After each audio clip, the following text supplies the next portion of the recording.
Buongiorno e bentornati a In Viaggio con l'Archeologo. Eccoci di nuovo per le strade dell'antica Roma in epoca imperiale, stavolta per osservare la moda del periodo.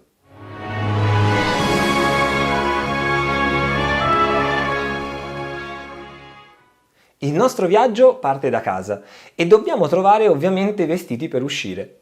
Ricordiamoci però che in epoca romana gli armadi non contengono indumenti, sono utilizzati per riporre gli oggetti fragili o comunque preziosi. I vestiti invece vengono conservati all'interno di una cassapanca. Ed ecco quindi l'intimo.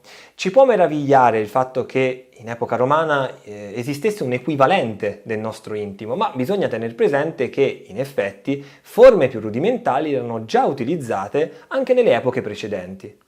Un piccolo slip o perizoma annodato alla vita e detto subligaculum è utilizzato sia da uomini che da donne.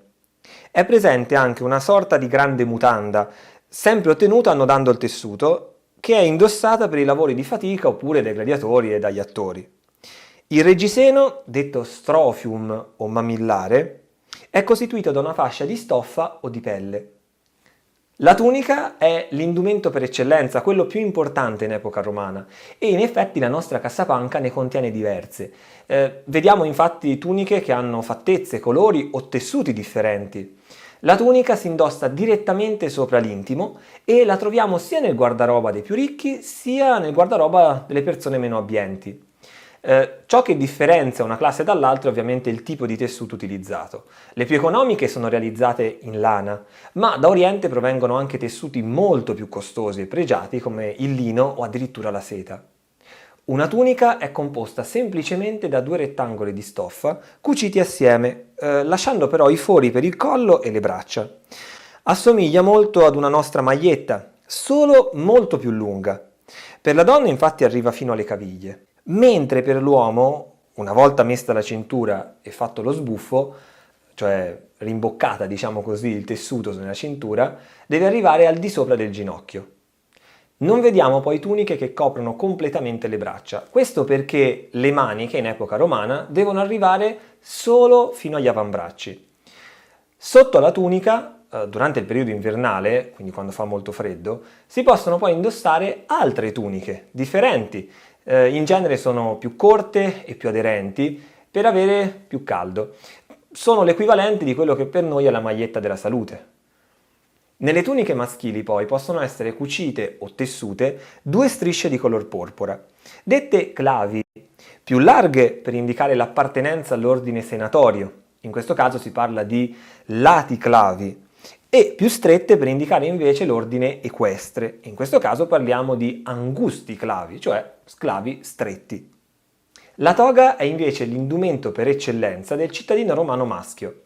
Si tratta di un enorme telo di forma semicircolare che può essere largo fino a 6 metri che avvolge completamente la persona e viene utilizzato quando si esce di casa per andare agli incontri politici o comunque in pubblico. Indossarlo è un lavoro lungo e complicato ed è quindi necessaria la presenza di uno schiavo, a volte anche due schiavi, che aiutino a drappeggiare correttamente il tessuto per rendere la toga, elegante diremmo noi. La toga viene infatti indossata sulla spalla sinistra, lasciandone cadere un'estremità sul davanti fino alle caviglie. Il resto viene fatto passare dietro alla schiena, sotto l'ascella destra, per girare poi sul torace e ritornare nuovamente sulla spalla sinistra. In questo modo il braccio sinistro rimane fasciato ed è quindi poco utilizzabile, mentre il destro è libero nei movimenti. A seconda del rango e delle occasioni, la toga assume colorazioni differenti.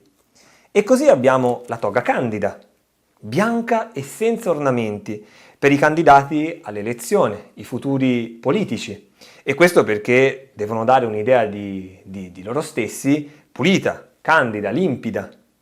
La toga purpurea invece è riservata ai generali vittoriosi, mentre la toga pretexta, che vuol dire che è bordata di porpora, è indossata dai senatori e dai giovani fino ai 16 anni, età in cui cambieranno la toga e prenderanno la toga virilis invece.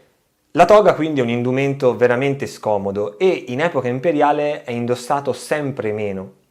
Anche per le donne esiste un indumento da indossare sopra la tunica.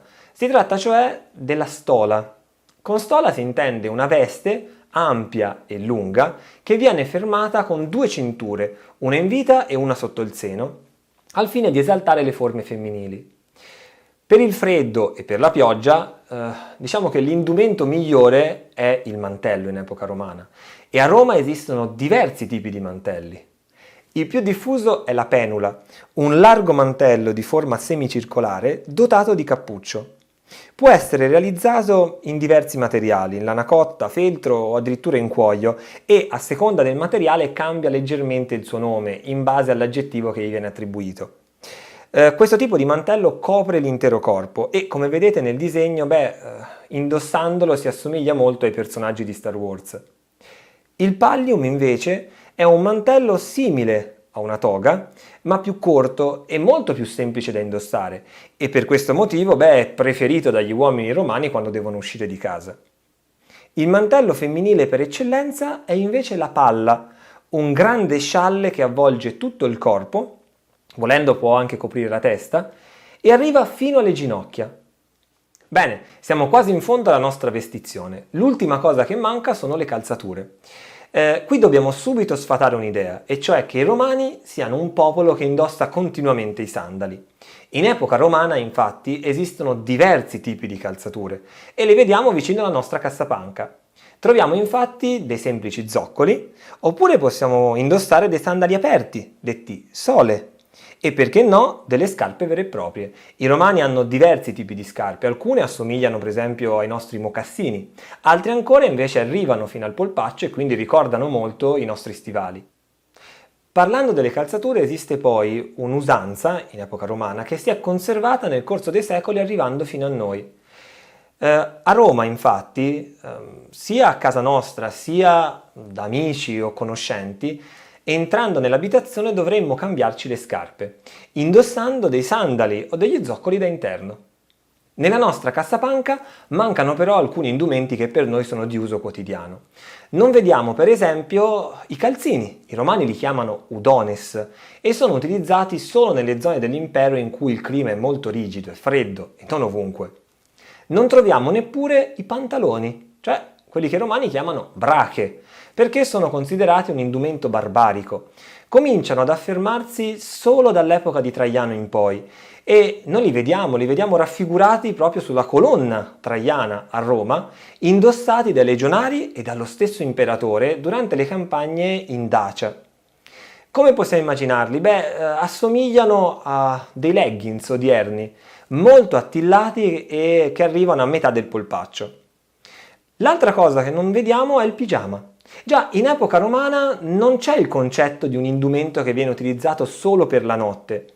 I romani tengono la tunica del giorno e semplicemente vanno a letto.